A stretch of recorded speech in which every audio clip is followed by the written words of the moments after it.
So this channel is quickly turning into dumplings all over the world, I guess. But these ones are a little different for two reasons. First of all, they're yeasted. And second of all, they are not filled with anything. I guess the idea is similar to what Americans would call floaters or sinkers. I'm going to get started by dissolving a packet of active dry yeast into 70 milliliters of milk. And we're going to let that sit for 15 minutes to let the yeast get going. Next, let's throw it into a mixing bowl along with one beaten egg.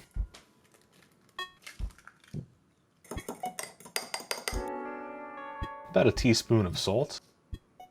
Let's whisk that all together to incorporate. And we're going to add in 150 grams of flour.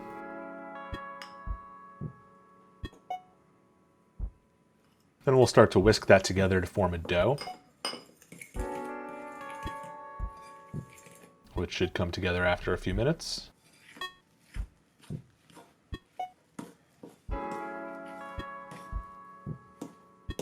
I'm going to transfer it onto a dusted work surface. And this is looking a little too sticky for my liking, so I'm going to add a bit more flour.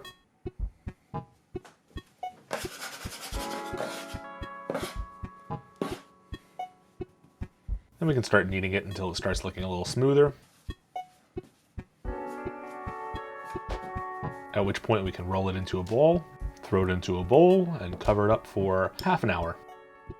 And you can see after half an hour it's already started to rise, and it's still looking very sticky. So we're going to punch it down and throw it onto a dusted work surface.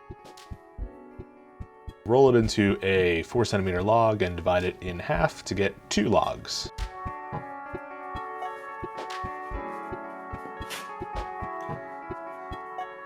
And it's my first time here, so I ended up with 2 slightly different sized logs, but that should be okay.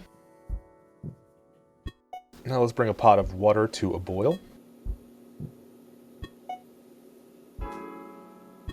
And we can drop in our dumpling logs. We're going to let them boil for 8 minutes on one side.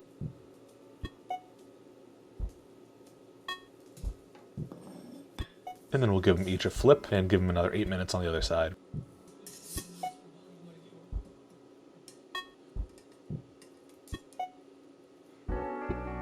Pull them out of the water, give them a quick poke with a fork to release some steam. And then once they've cooled down, we're going to slice them into about 1 centimeter thick slices.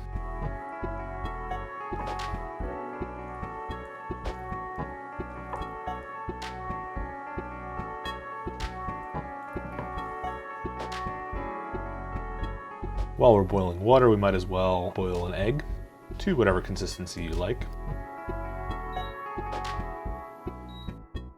And now let's get started on the dill sauce. Over medium heat, we're going to melt about 35 grams of butter. And we'll add in about a tablespoon of oil.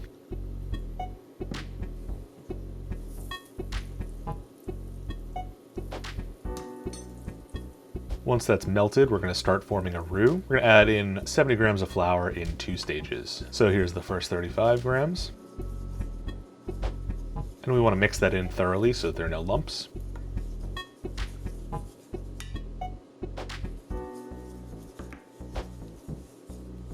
You'll see it start forming a sort of melted caramel texture. And then we'll go in with the other half.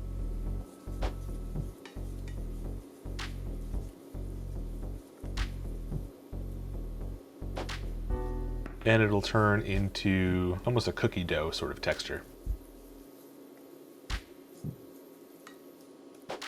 At this point, we're going to add in half a liter of milk and thoroughly stir that roux so it mixes in and there are no lumps.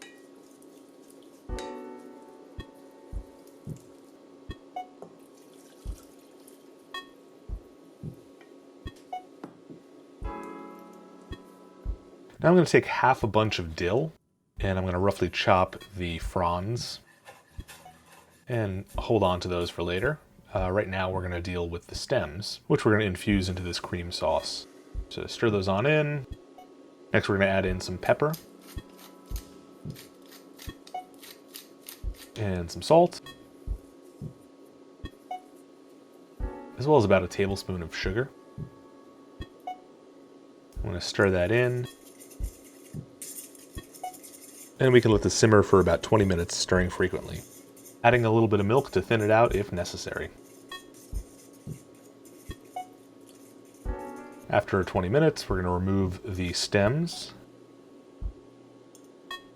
and we can go in with the fronds.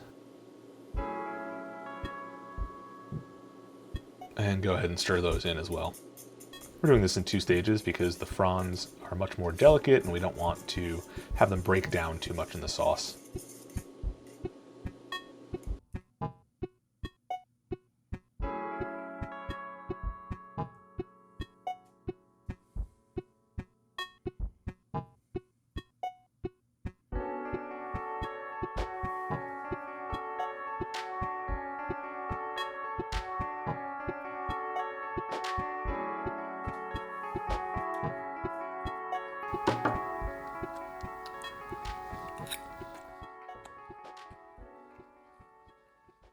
So to be fully honest, the dumpling, as it's called, really turned into more of a white bread, a boiled white bread. I'd recommend letting it dry out a little bit before you plate it, because otherwise bits of it are soggy.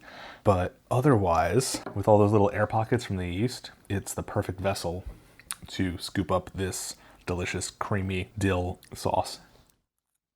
And for the sauce itself, just think of a bechamel sauce with a little bit of extra sweetness from that sugar and a real strong dill flavor, which I personally love. The dill really brightens up this otherwise heavy cream sauce. As for whether an egg goes well with all this, honestly, it's not the first thing I would pair with an egg. The sweetness, it just doesn't mesh well with an egg yolk, in my opinion. And maybe that's just an acquired taste or something that people are used to.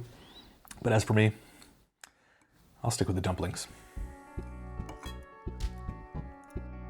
So I've got a link to the full recipe in the description below. And over here, there's a video where I show you how they make dumplings in Austria. So check that out. See you next time. Cheers.